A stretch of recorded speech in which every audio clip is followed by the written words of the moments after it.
a lot of the guys that you already outlined, if they go Tyler Warren, that's great. That will help out the bridge quarterback and presumably the quarterback that they pick in the first round next year, to have an established like monster at the tight end position. It's a really good defensive tackle class. They could get someone next to Quinn Williams. If Mason Graham falls a little bit after being a little bit underweight and not having as much length as people thought at the combine, if he's available, the edge rusher group is very good. Today, I am joined by Chris Trapasso of CBS Sports. Chris was at the combine. He saw the quarterbacks throw. He's got a lot of opinions about what the Jets should do at the 7th overall pick, and as well as defense, because we have a lot of questions on defense. So let's get into it.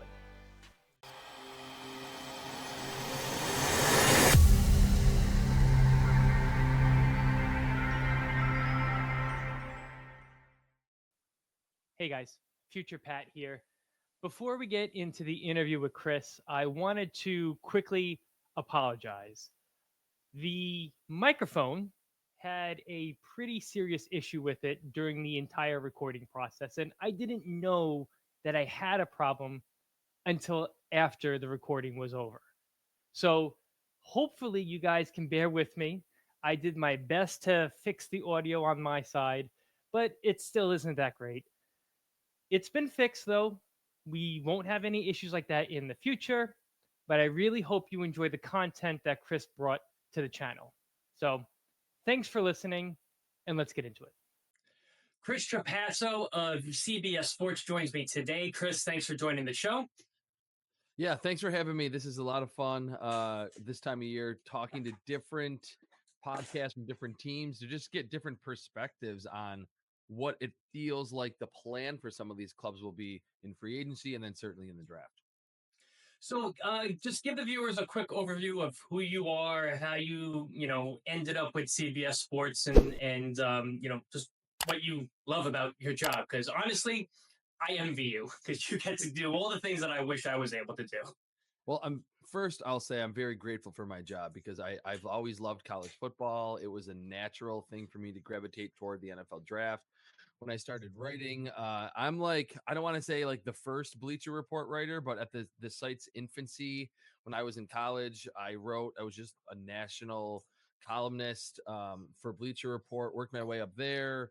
And then really through Twitter, I got a job at NFL.com as a homepage editor, but I really still wanted to write. So I reached out to like as many editors as I could, Fox Sports, CBS, Yahoo, and it just kind of aligned where the one CBS editor that I made a kind of a connection with through those emails where I was sending him freelance pitch ideas. In like 2017, he was like, "Hey, we actually need an NFL draft writer." So that's how I got my job. I've been there ever since. And now I'm one of, I think, 4 draft writers that we have now, because, like the draft is kind of its own beast from January through May. So, I mean, during the season, I do normal NFL analysis for the site, but I really dive in deep, like 300 prospects deep in draft season every year. So you were at the combine, obviously. Yep. And what every Jet fan is talking about and what every beat writer is talking about, obviously, is the quarterback situation. I don't want to delve into the whole Aaron Rodgers thing because I feel like that's been beaten to death. Yes. So what did you see out of the quarterbacks there, especially the ones that threw? I guess, who is your top quarterback in this draft? Okay. At least the ones that you saw throwing, I guess. Okay, yeah. Well, we didn't see Cam Ward throw, but he would be my quarterback one. And there doesn't seem to be too much of a stray. Like, I haven't really even found another draft analyst who does not have Cam Ward at number 1. Maybe that's not a good sign. Like, when everyone thinks the same thing, maybe that's a sign that we're all wrong. But it feels like Cam Ward is the consensus number 1 quarterback. Of the players who threw, I thought Jackson Dart, Quinn Ewers also threw the football very well. There was so much talk on the broadcast and even the week of in Indianapolis before the workouts about he had an oblique injury. He was not even close to 100%. I thought that showed on film. I did not like him on film very much, but now apparently he's fully healthy. The arm talent that made him like the number 1 overall recruit like ever in like 24/7 Sports, Rivals, all of those sites had him graded so highly coming out of high school because of his arm talent. I thought You saw that in Indianapolis. Jackson Dart was also highly coveted as a recruit. He threw the ball very effortlessly. And I think even though there were some misses, Jalen Milroe, the velocity on his footballs, intermediate level and down the field, and it wasn't completely scattershot where it's like, wow, he has just so many ball placement issues. I thought if you're going to take a lot from the throwing session, and I don't know how much teams actually take from it. I don't take much myself, but if you need to take something from it, I think Jalen Milroe actually did pretty well for himself, just with, again, the velocity behind his passes. And I think he threw it with more accuracy than most people expected. What do you think of what happened with Will Howard? Obviously, I think his stock is kind of tanking a bit now because he had such a bad throwing session. What did you think of his day?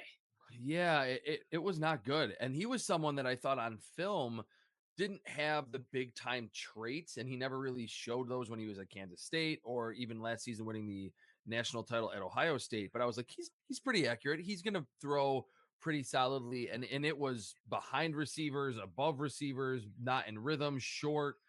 Didn't matter if it was the underneath throws, those passes to the sideline, or the dig route, or the go ball. And I don't want to say that his stock is totally plummeted because of that, but it was certainly a bad taste to have it in the mouths of scouts and GMs after watching him throw. That if you can't complete on air, it's be difficult, even in like a training camp practice, to be a consistent thrower if you're Will Howard.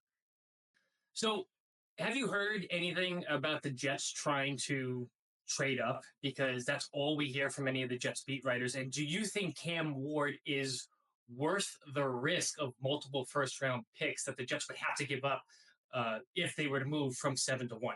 Now, I wish I could come on this podcast and say, oh, I heard tons of rumors. It was just that was the buzz in Indy that the Jets are going to move up to 1.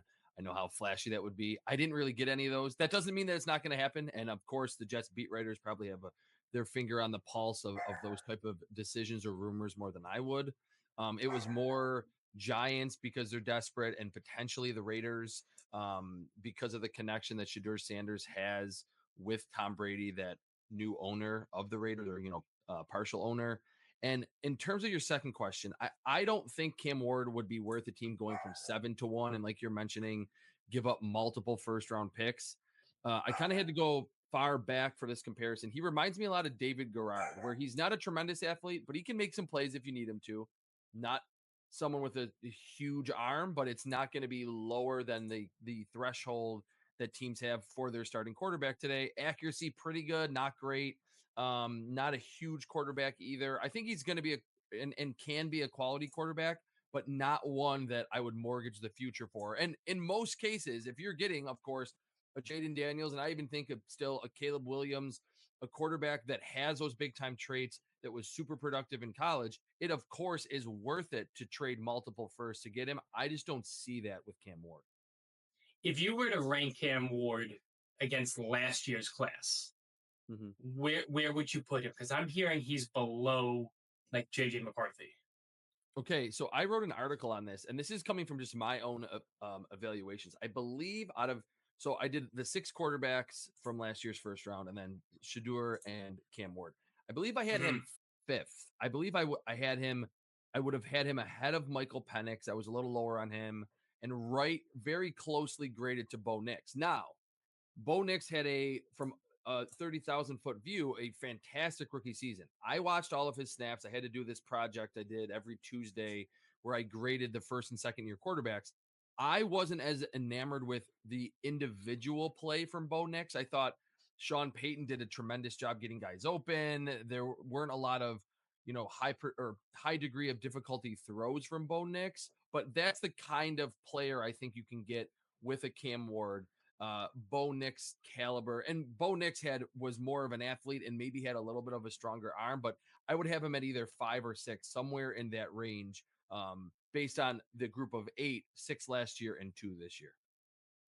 So let's say the Jets can't move up, which I think they're not going to be able to. And I agree with you. I don't think they should. I think it's too much for a team that actually has a lot of holes. So let's say they're stuck at 7. What should they focus on? Do they go defense, which I think they may have to? Do they go Tyler Warren? do they reach and take Jackson Dart? I don't know. There's so many ways they can go. I feel like, but what do you think they'll do? Man, they are, and I was interested myself coming on this podcast because I figured you could give me some insight. Doing a No mock one draft, knows. yeah, doing a mock draft every week. They are the hardest team to mock because it's like Mm. new GM, new head coach, everything's new. You mentioned we're not even going to talk about Aaron Rodgers. He's gone. The quarterbacks, they have holes on defense, but they have some already quality pieces that will be Whole returning. wide receiver. Yeah, wide receiver. So it's like I don't want to come on and not give you a a straight answer, but it's almost like the Jets can't really go wrong in the first round. I know that seems crazy, but Mm. a lot of the guys that you already outlined, if they go Tyler Warren, that's great. That will help out the bridge quarterback and presumably the quarterback that they pick in the first round next year, to have an established like monster at the tight end position. It's a really good defensive tackle class. They could get someone next to Quinn Williams. If Mason Graham falls a little bit after being a little bit underweight and not having as much length as people thought at the combine, if he's available, the edge rusher group is very good. Corner, I think could be a area that they would address, and you could tell me if that seems right at 7. But Will Johnson from Michigan, who went in as someone that I think Jets fans two months ago would have been super excited about. Arms under 31 inches is not really first round or top 10 caliber, I would say. Sorry, I'm getting an Amber Alert right now on my phone. Second, we can edit this out too. This is a very weird technological podcast here. Anyway, cornerback could be an area that they could address, but Will Johnson from Michigan having smaller or shorter arms than 31 inches, that's a kind of a red flag to be that high of a selection. Safety, Nick Emanwari from South Carolina, tested through the roof, tested like Kyle Hamilton or Jeremy Chin. Malachi Starks is the most recent player that I've mocked to the New York Jets. I think he would make a lot of sense. So it's really like they will have their pick of the litter. It's a better defensive class than offensive. And like you're mentioning, it feels like they have more needs on the defensive side, even though the defense has been kind of the strong suit of the team the last couple of years.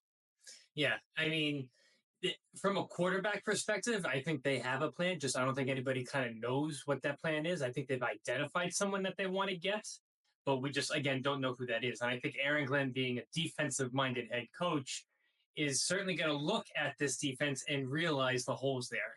We need defensive. We don't need an edge rusher. I feel like we need tackles. We're thin at linebacker. DJ Reed's leaving. We need a cornerback, and there isn't a safety on this team right now. So we're going to have, I feel like, a much better idea after free agency, which starts on the 12th, of what route they're trying to go.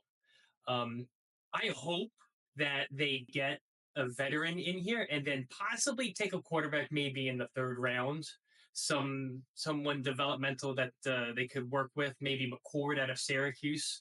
Because I think kind of the other guys will be gone, and I think Will Howard's stock is kind of tanked a bit in that aspect.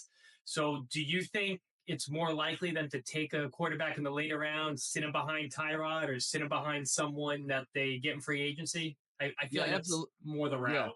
Yeah, for sure. I think that makes sense because, like you're saying, they'll fill some needs in free agency, but in the first couple rounds, it feels like defense and some of just the glaring holes, or maybe some of the holes that they can't clearly, definitively plug in free agency. That it'll probably be on the defensive side or wide receiver. And yeah, Kyle McCord is someone that I like a lot. I like the fact that at Ohio State 2 years ago, or I guess 2023, he wasn't bad. It was just that he lost that game against Michigan, and that was kind of like this bad taste in the mouth of Ohio State fans that he wasn't able to beat Michigan when he had really good wide receivers all across the board. And then at Syracuse, he leads college football in passing, kind of a spread, wide open system, but a lot of big time throws. He just doesn't tick the box from the mobility or athleticism standpoint. I think learning from someone like Tyrod Taylor would make a lot of sense. And then to me, if you want to align your quarterback with your, even 1 year bridge starter, Jalen Milrow is someone that if he lasts, and I've seen mocks where he goes in the 4th round, If he's there in the third round, I think you almost have to make that gamble because the upside is absolutely there. And I like that even though Milroe is certainly not a finished product, I mean, I think he would even admit that as well. He is ascending. He has gotten better as a thrower, more patient in the pocket, more accurate throughout his collegiate career. While I want the team is in such like a no man's land because while I want them to not tank, but realize that this is a rebuilding year, they continually say that everything they're doing is to try and win now. Right? I've heard that from Aaron Glenn. I've heard that from Darren Muji. And even with the way they've restructured, not restructured, but the way they are getting rid of Aaron Rodgers by making him a post June 1st cut, they're moving a significant portion of that dead money into 2026, which tells me that they're going to try and get some sort of veteran quarterback in free agency and try and pay him this year. Yeah, I understand the sentiment because you have guys like Garrett, Sauce, JJ Brees that if you don't start winning, they are not going to want to be here. Mm-hmm. But from a long-term perspective, I look at the 26th draft class of quarterbacks. I see Manning, possibly. I see Drew Aller. Mm-hmm. I see, was it Nussmeier out of LSU? Yeah. And I see a potentially much better opportunity to get someone long-term in 2026. And that's just what I hope they do. Do you agree? I know it's super early. We haven't even had the 25 draft yet. No, it's fine. Does the 26th draft look better from a QB perspective? 1,000%. And that was a topic of conversation among a lot of draft analysts, a few scouts that we hung out with at the combine, where we all kind of realized like this quarterback class is not that great. And there's going to be probably 2 in the first round, maybe 3 if someone like a Jackson Dart or maybe a Jalen Milroe sneaks in. But there was a lot of topics of conversation centered around teams like the Jets waiting until next year and that being the more prudent decision because, and like, here's how I would just frame it now, very general. There are more quarterbacks that we are already aware of that already have played quality football at the collegiate level that didn't come out like Nussmeier. You didn't even mention Carson Beck, which I know he's kind of easy to forget because he didn't finish his 2024 at Georgia because of the injury. He's now at Miami. So there are quarterbacks that are marquee names that we've seen play and play well in big games. And then you have Arch Manning, who seems to have maybe as good of traits as any of those guys. And in his little short audition filling in for Quinn Ewers last season, actually played pretty well. So yes, next year, when it comes to traits, when it comes to collegiate production and experience, it feels like a significantly better quarterback class for a team like the Jets to maybe be more interested in picking their guy then than doing so this year. Chris, thanks so much for taking the time today. I really appreciate it. I'd like to have you on again, maybe after free agent, closer to the draft, and maybe we have a little bit of better idea of what could be happening. Maybe it's just trade up, maybe move down. Who knows? Right now, it's just sort of a huge gray area. Yes, I would love to come on again because it's like I don't want to not be able to give you an answer for what they'll do at number 7. But you're right. Like if they make a big splashy signing in free agency at one spot, then they're maybe not going to go safety in the first round. But I will say, to give some type of answer now, looking at the defensive tackle class is good, edge rusher class very good. It feels like though a lot of the quality players at those positions after Abdul Carter at the edge rusher spot will be like mid to late first rounders. There's just going to be a glut of those players then. I would not hate, and people could maybe complain about positional value, either Malachi Starks or Nick Emmanwari at safety, because like you're mentioning, it's kind of a barren position for the Jets right now. Starks tested pretty well, tremendous film at, over multiple seasons at Georgia. Emmanwari's film is very good at South Carolina, and he is an elite level player that can really change the impact that your defense and the back 7 can do, every game. So I would say right now, kind of the odds on favorite would be one of those 2 players, but you're right. Free agency, let's talk again, where we have some of the Jets' needs more crystallized closer to the draft. Let everybody know where they can find you. What's your Twitter handle? It's at Chris Trapasso. That's Trapasso. And then on CBS Sports /NFL/draft. Awesome. Thanks, everybody, for hanging out. We have more content coming, draft-related stuff. As always, we're sponsored by SeatGeek. Use code JetCast at checkout to get $20 off your first purchase. Chris, thanks again. We'll talk soon. Thanks.